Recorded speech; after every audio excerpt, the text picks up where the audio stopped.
저는 경비원이에요. 꿈을 꾸는. 아침에 일어나면 제일 먼저 책상에 앉아 시나리오를 써요. 그리고 자전거를 타고 출근해 경비 근무를 하죠. 저는 언젠가 영화 감독이 될 거예요.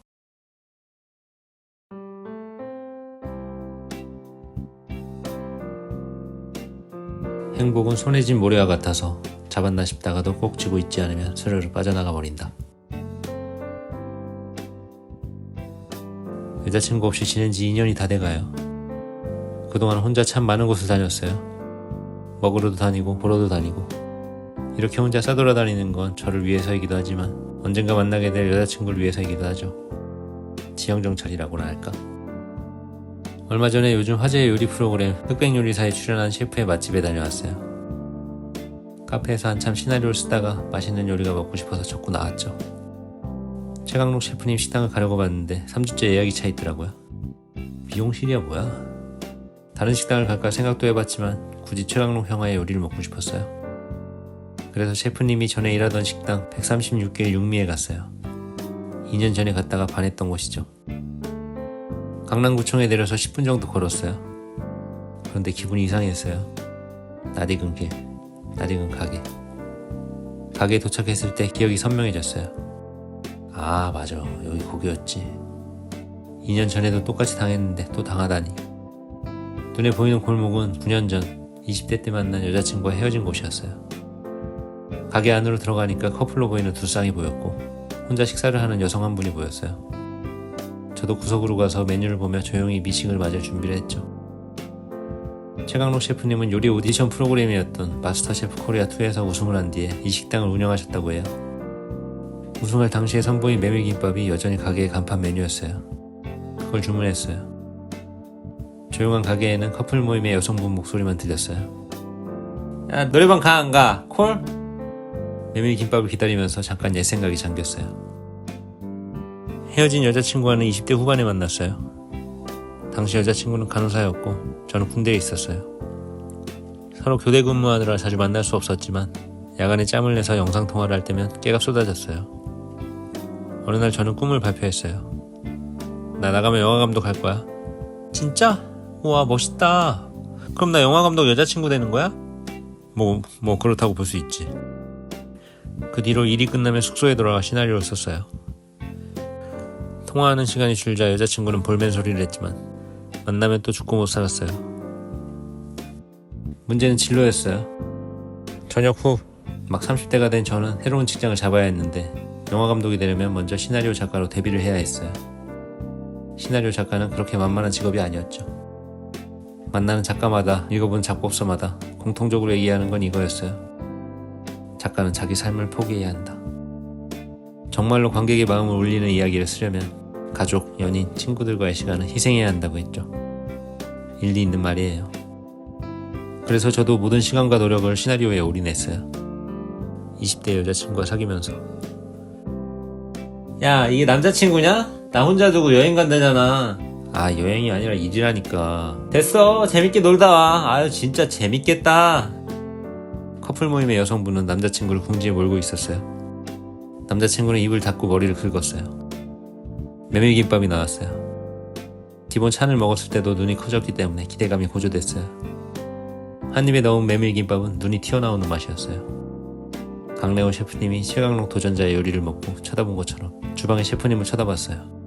씨발 존나 맛있네 라는 눈으로. 메밀김밥은 차가웠어요. 입에 넣자마자 찬 온도가 먼저 느껴졌어요.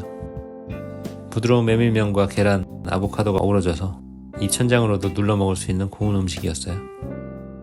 분명히 김밥인데 안에 들어간 재료가 메밀면인 느낌. 그걸 먹는 것만으로도 젊은 시절 요리에 청춘을 바친 최강록 셰프님의 열정이 느껴졌죠. 더 느끼고 싶어서 치킨 남반을 추가로 주문했어요. 전역하기 3달 전에 아버지가 돌아가셨어요. 시나리오 쓴다고 전화도 잘 안 하고 휴가 나가면 여자친구 만난다고 1년에 얼굴 본 날이 10번 정도 됐죠. 근데 돌아가시고 나니까 허탈했어요. 그때 눈치를 채고 인생을 돌아봤어야 했는데 여전히 저는 고집을 부리고 있었어요. 전역 후 시나리오 스쿨에 등록했을 때 여자친구는 응원해줬어요. 저는 빨리 성과를 보여주고 싶었어요. 작가로 자리를 잡고 결혼해서 안정적인 삶을 살고 싶었죠. 하지만 생각만큼 쉽지 않았고 여자친구는 점점 서운해했어요. 오빠는 나보다 글 쓰는 걸 더 좋아해. 아니야, 일이잖아. 계약만 하면 하고 싶은 거 다 하자. 우리는 익선동도 못 가보고 연남동도 못 가봤어요. 성수동도 못 가보고 연희동도 못 가보고 북촌, 서촌, 서순락길, 을지로도 못 가봤죠. 그렇게 제대로 된 여행 한 번 못하고 1년이 흘렀어요. 어느 날 여자친구가 선언했어요. 오빠, 우리 헤어져. 치킨 남반이 나오기 전에 메밀김밥을 다 먹을 판이었어요. 좀 천천히 음미해야겠다 싶어 소주를 한 병 시켰어요. 술 마실 생각은 없었는데. 치킨 남반은 가라아게와 다르게 바삭하게 튀긴 게 아니라 저온에서 전부 치듯이 얇게 튀긴 요리예요. 그래서 바삭함보단 부들부들한 튀김옷이 특징이죠. 그 위에 타르타르 소스를 얹어서 버무려 먹어요. 한 입 먹고 또 셰프님을 쳐다봤어요. 뭘 어떻게 했길래 이런 맛이 나지? 소주 한 병에 메밀김밥과 치킨 남반.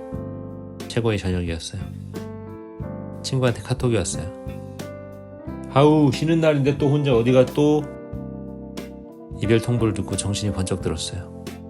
아, 내가 너무 먼 곳만 바라봤구나. 알았어, 나 이제 글 조금만 쓸게. 다른 커플들처럼 맛집도 가고 여행도 가자. 여자친구는 달라진 제 태도에 마음을 돌렸죠. 그리고 우리는 바다를 보러 가기도 하고 벚꽃 구경을 가기도 했어요. 그래, 이렇게 천천히 가도 되지. 너무 서두르지 말자. 한동안 평화로운 날들이 계속되던 어느 날 여자친구가 말했어요. 오빠, 빌딩에 보안인가 그거 시간도 많고 돈도 많이 준대. PC방에서 고생하지 말고 거기 한번 알아봐봐. 여자친구의 소개로 전 경비원이 됐죠. 여의도의 작은 빌딩에서 일하는 동안 정말 시간도 많았고 돈도 벌었어요.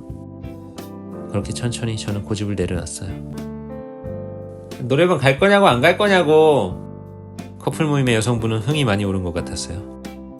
저도 질 수 없어서 소주를 연거푸 들이켰죠. 을지로에서 치킨 남반을 파는 식당에 가본 적이 있어요. 거기서는 뭔가 가라아게를 만들려다 실패한 요리 같았는데 136개의 육미는 소스가 닭고기 부침과 찰떡이었어요. 이렇게 소스랑 튀김옷을 어울리게 하려면 얼마나 많은 노력을 했을까. 어쩌면 많은 연인들을 떠나보내야 했을지도 몰라요. 요리랑 글쓰기는 비슷한 점이 많아요. 좋은 재료를 찾아서 오랜 시간 갈고 닦은 실력으로 고객을 만족시켜야 돼요. 최강록 셰프님은 군대 전역 후에 미스터 초밥왕이라는 만화를 보고 요리를 시작했대요. 그리고 일본 유학을 갔다 와서 가게를 차렸지만 쫄딱 망했고 빚을 갚으려고 무역회사에서 일하다가 마스터 셰프 코리아 공고를 본 거예요. 여자친구와 안정된 연애를 이어가던 어느 날 전화가 왔어요. 애니메이션 쪽에서 이름을 날리던 선배님의 연락이었어요. 하우씨, 혹시 애니메이션도 관심 있어요? 시나리오 스쿨 뒤풀이 때 잠시 오셨던 선배님과 연락처를 교환한 게 연이 된 거예요. 선배님이 소개해준 회사에서는 신인 작가를 찾고 있었고 경험이 없던 제게 한 달간 1화를 써보고 계약 여부를 결정하자고 했죠. 영화 시나리오 쓰기로 마음먹은 지 7년 만에 온 기회였어요. 저는 회의를 마치고 여자친구한테 기쁜 소식을 전했어요. 13부작이야. 제작되면 투니버스에 방영된대. 잘됐다. 오빠 한 달 동안 열심히 해봐.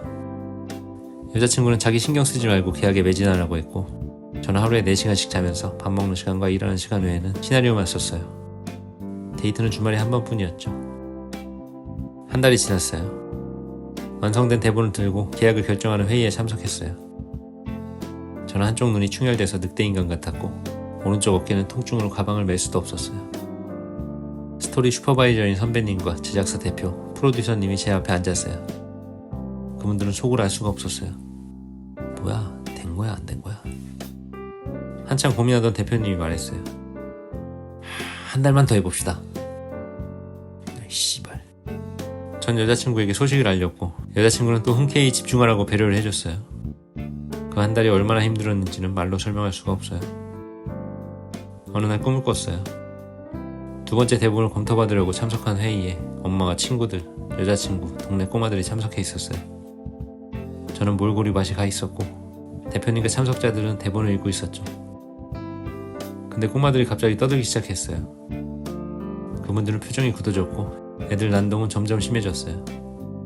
저는 꿈에서 소리쳤어요. 조용히 해 씨발, 조용히 하란 말이야. 결국 대표와 슈퍼바이저님은 대본을 던지고 밖으로 나갔어요. 잠에서 깬 저는 온몸이 땀으로 흠뻑 젖어 있었어요. 한 달이 지나고 결과 발표 날이 됐어요. 대본을 본 대표님이 말했어요. 좋은데요? 계약합시다. 머리에서 폭죽이 터지고 불꽃놀이가 열렸어요. 그토록 꿈꾸던 세계에 드디어 첫 발을 디딘 거예요. 저는 여자친구한테 달려가서 기쁜 소식을 전했어요. 나 계약했어. 이제 우리 같이 가고 싶은 데도 가고 먹고 싶은 거 다. 여자친구가 말했어요. 축하해. 너무 잘 됐다. 근데 나 더 이상 못하겠어. 무슨 소리야? 나 이제 할 만큼 한 것 같아. 우리 그만하자. 여자친구는 이미 시나리오 제안이 들어왔을 때부터 마음속으로 관계를 정리하고 있었던 거예요. 오빠는 날 사랑하지 않아. 전 그것도 모르고 2달 동안 시나리오에만 매달려 있었어요. 여자친구는 완강했어요. 달래도 보고 화도 내봤지만 소용이 없었어요. 그렇게 애틋했던 연애는 끝났죠. 저는 꿈에 가까이 갔어요. 그리고 사랑을 이뤘어요. 메밀김밥과 치킨 남반은 혼자 먹기엔 양이 많았어요. 누구랑 같이 왔으면 다 먹었을 텐데. 소주를 한 병 더 시키려다가 얼굴이 빨개질 것 같아서 참았어요. 남은 술을 아껴 먹고 있는데 셰프님이 작은 국그릇을 건네셨어요. 소주 드시는데 국물이 없으신 것 같아서. 감사합니다. 도가니탕인지 스지탕인지 모를 그 국물은 따뜻했어요. 메밀김밥으로 차가워진 제 속을 따뜻하게 채워줬죠. 그래, 방송에 나온 집이 아니면 어때. 나한텐 여기가 최고의 맛집이다. 여자친구랑 헤어지고 한 달 뒤에 애니메이션 제작이 취소됐어요. 중국에서 투자받기로 한 게 틀어진 거죠. 계약서는 휴지 조각이 됐고 돈은 한 푼도 못 받았어요. 꽤 오랫동안 한 자리에 오래 앉아있는 게 힘들었어요. 글을 쓰면서 조금이라도 몰입이 되면 누군가가 떠나가는 기분이 들어서 의식적으로 자리에서 일어났죠. 저는 여행을 다니기 시작했어요. 서울, 부산, 광주, 전주. 그동안 안 가본 곳들을 줄줄이 여행했어요. 미국 LA까지. 그리고 조슈아 트리가 가득한 어느 사막에서 수년간 인생이 저에게 말해주려고 했던 게 뭐였는지 비로소 깨달았죠. 행복은 손에 쥔 모래와 같아서 잡았나 싶다가도 꼭 쥐고 있지 않으면 스르르 빠져나가 버린다. 뭐가 행복이고 뭘 쥐어야 하는지 저는 그제야 알았어요. 그 뒤로 아무리 바빠도 한 달에 한 번씩 엄마와 할머니를 보러 가고 친구들을 만났어요. 그리고 더 큰 규모의 빌딩으로 직장을 옮겨서 경비원 생활을 이어갔죠. 그렇게 꿈에 대한 관점을 길고 느리게 바꿨어요. 치킨 남반을 조금 남기고 자리에서 일어났어요. 커플 모임의 여성분은 잔뜩 취해서 남자친구를 껴안고 있었어요. 그래도 우리 민규밖에 없어, 그치? 내 남자친구 하나 내가 어딨냐? 가게를 나오면서 생각했죠. 그 행복 놓치지 마세요. 흑백 요리사가 된다는 건 멋진 일이에요. 방송에 나와 유명인이 되고 그동안의 노력을 인정받는다는 건 대단한 일이죠. 사람은 다 각자의 길이 있는 것 같아요. 꿈을 쫓는 사람도 있고 가정을 지키는 사람도 있고 다른 뭔가를 쫓으면서 사는 사람도 있어요. 중요한 건 내 삶에서 어떤 게 행복인지 알고 거기에 시간을 충분히 쏟고 있느냐인 것 같아요. 인생은 누가 먼저 가느냐의 싸움이 아니잖아요. 제가 비록 꿈도 사랑도 못 이뤘지만 삶을 더 이해하는 사람이 됐듯이 흑백 요리사가 아니더라도 자기 행복을 위해서 충실히 살고 있다면 멋진 인생이라고 생각해요. 지금 저한테 중요한 건 제 주변과 하루하루 채워질 노력이에요. 어린 날에 고마운 여자친구가 저를 성장시킨 것처럼 지금의 시간들도 저한테 좋은 자양분이 될 거라고 믿어요. 그렇게 믿고 하루하루 걸어가면서 다시 찾아올 봄날을 기다릴 뿐이죠. 쌀쌀해진 가을 거리를 걸으면서 생각했어요.